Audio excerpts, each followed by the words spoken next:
This is the first weekend of October. Jeremy's out back to let us know how it's shaping up. Sounds like a really fun time, and they're not the only ones with skeletons. We got Jim Reaper here in our backyard, and it is definitely feeling like October tonight with temperatures getting down into the 40s, and that's about average for this time of year, but you're starting to notice that chill, that crisp chill in the air. And you know, today, throughout the day, you didn't really notice that crisp chill at all. You know, temperatures in the 70s, feeling a lot like summer once again. We had a lot of sunshine, too, in stark contrast to what we had earlier this week. 10 full days of cloudy skies like this captured from Avis at High Knob Overlook at Canyon Vista, right near Forkston in Sullivan County. What a change we've had today by comparison. And from one overlook, Avis, thank you for sending this picture in, to another. This is overlooking Honesdale. Good evening to you, Wayne County.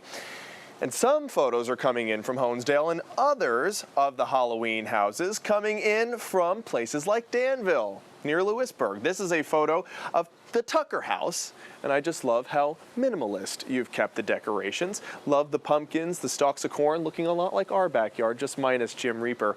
Great photo of your patio, and I'm wishing you a great Halloween season. There are high temperatures today in the 70s, so once again, not feeling that chilly throughout the daytime. 73 was a high in Avoca. That's 5 degrees above the average high temperature for this state, which is 68. And that's what we hit in Mount Pocono today. Temperatures now falling to the 40s in Lopez and Thornhurst, too. So you'll notice the chill in the air as we go through the evening with those clear skies, some heat escaping to space. Still at the upper 50s for Lewisburg, but temps are down anywhere from 1 to 9 degrees through the Wyoming Valley and out through central Pennsylvania. Clear skies right now. We'll have some building clouds towards sunrise, maybe even some patchy fog too. And we'll notice a few sprinkles come in from this system. 85 to 90% of us will remain dry tomorrow, but we could see a spotty sprinkle, especially in the northern tier late tomorrow afternoon. So I want to put things into motion here on Future Clouds and Radar. You'll notice those clouds start to build towards sunrise. Patchy fog possible. That'll burn off, but you'll still have the clouds in the sky. Maybe an isolated sprinkle or two for central Pennsylvania past noontime. The sun will come back out in the afternoon, but we'll also have at risk in the late afternoon for a sprinkle or two for our northern tier as we head into the late evening too.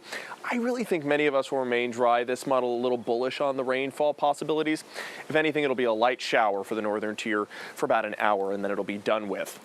Saturday, shaping up to be great. Sunday, a similar story. Temperatures in the low 70s, lots of sunshine, a perfect October gem. Overnight tonight, 50 degrees with some patchy fog in some spots. Sunrise is at 7:03. Temperatures around the area in the upper 40s and low 50s to wake up. If you're going to a high school football game tomorrow evening, temperatures in the 70s, maybe a spot sprinkle for the northern tier. Most of us remaining dry, but you'll notice the increased cloud cover. And I did want to give you a check on the tropics because this is insane. We have 2 named systems out in the Atlantic, including Hurricane Kirk, expected to be the strongest hurricane so far this Atlantic hurricane season, maybe having sustained winds of 145 miles per hour. But this is a fish storm, folks, and you hear meteorologists say that sometimes. It's going to be a problem for fish out in the Atlantic, but still nonetheless an indication of how hot the Atlantic waters are to fuel those storms. Leslie expected to intensify to a Category 3, also not going to harm land. There's your 7-day forecast. Temps in the 70s for the next few days, and then we're back down